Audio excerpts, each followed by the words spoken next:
On this episode of At the D Spot, we're making a hearty Puerto Rican beef stew with my legendary red beans and white rice. Let's go.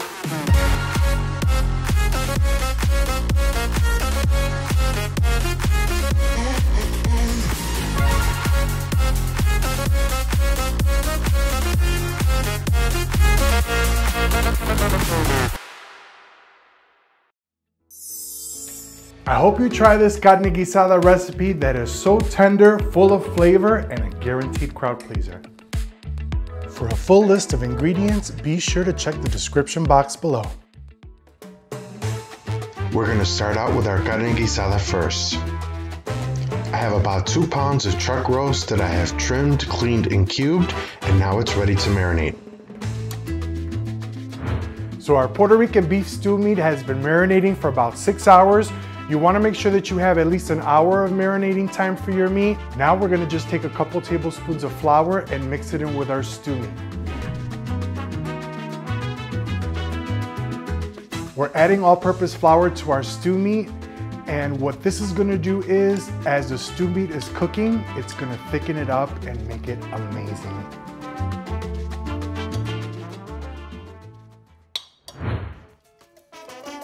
Now it's time to brown our meat. I've added a couple tablespoons of olive oil to my pot, set it at a medium-high heat. I'm just gonna let it get a little bit hot, and then we're gonna add our meat so that it could get a nice seal and coating on it.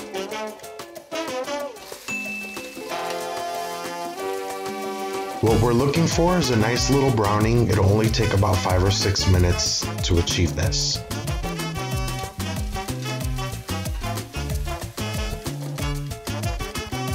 Now that we've browned our meat, we're just going to take it out and we're going to put it to the side for a few minutes.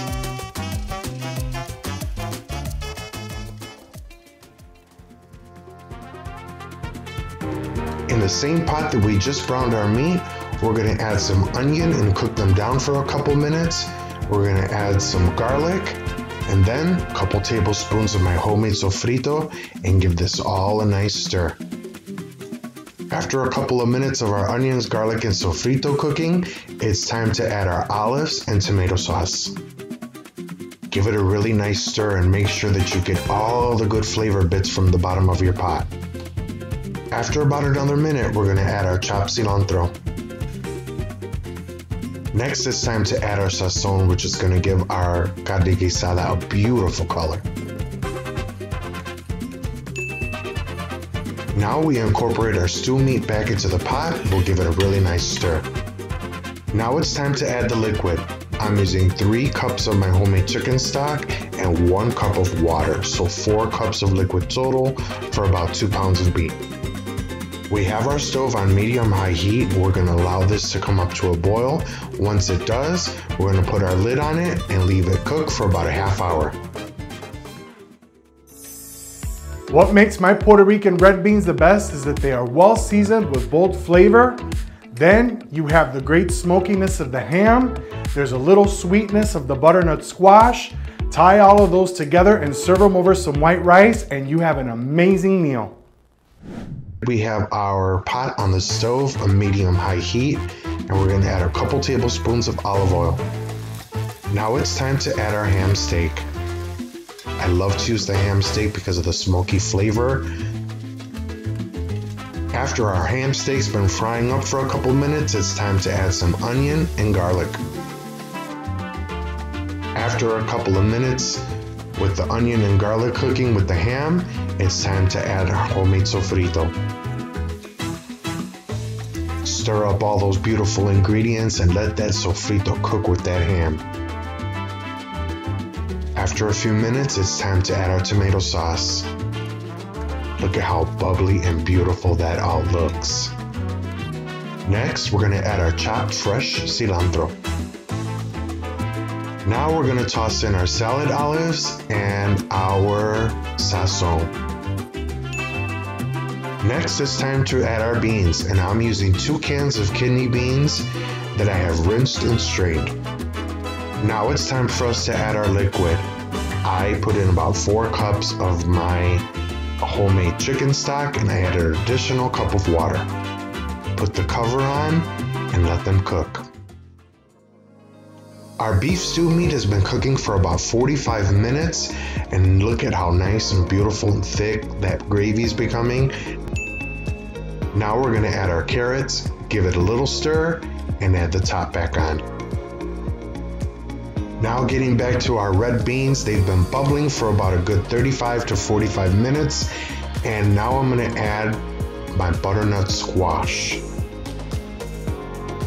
Cover your beans back up and let them cook for like another 20 to 25 minutes. Now it's time to add the potatoes for the last 20 minutes of cooking. After adding our potatoes, we're going to give our beef stew a little bit of a stir, and then we'll put the cover back on. Now we're going to make some quick and easy white rice, and in my rice pot I have a couple tablespoons of olive oil that I'm going to heat up, and then we're going to add our washed white rice. Now it's time to add the water, and for my white rice, I use a ratio of 1 cup of white rice for 1 1/4 cup of water. I only add a little bit of salt because the beef stew is going to have plenty of flavor and seasoning, and so are the red beans. Once all of the water has evaporated to the top, we're going to take our rice spoon, give it all a little bit of a stir, make a little mound in the center. I put the lid on top and I lower my rice to low heat.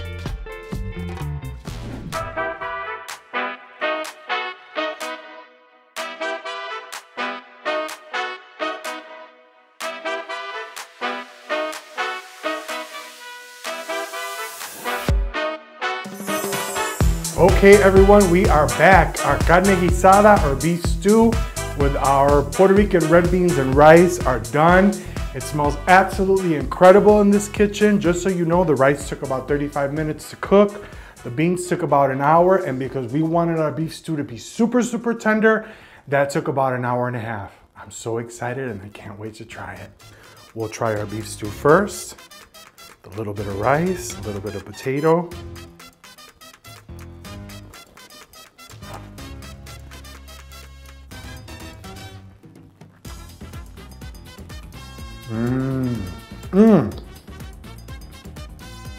Guys, the beef stew is really nice and thick.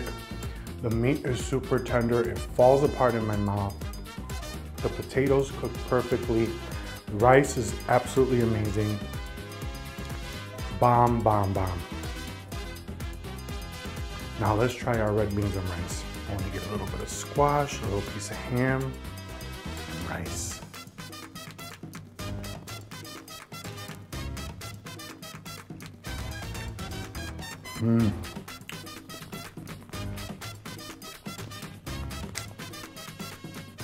Guys, the beans taste super fresh, savory, seasoned so well. Smokiness because of the meat. You got that little bit of sweetness from the butternut squash. The gravy, the beans, outstanding. Let's take another bite.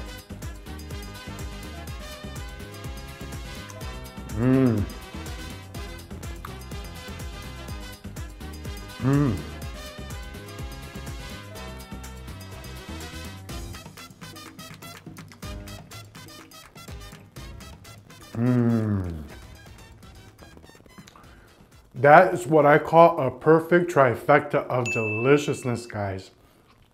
Make this meal. I guarantee you're gonna absolutely love it. My family loves it. I'm known for making this, and I guarantee that whoever you make it for is gonna love it too. Thank you so much for watching this episode of At the D Spot. I hope that you take the opportunity to try these recipes. Cook them for your family, your friends, your loved ones, that special someone, and let them know that you got it at the D Spot. And remember, be good to one another. We're all connected. Till next time. If you enjoyed this video, hit the like button, comment, and subscribe so that YouTube will send the video out to more people and we can grow this channel.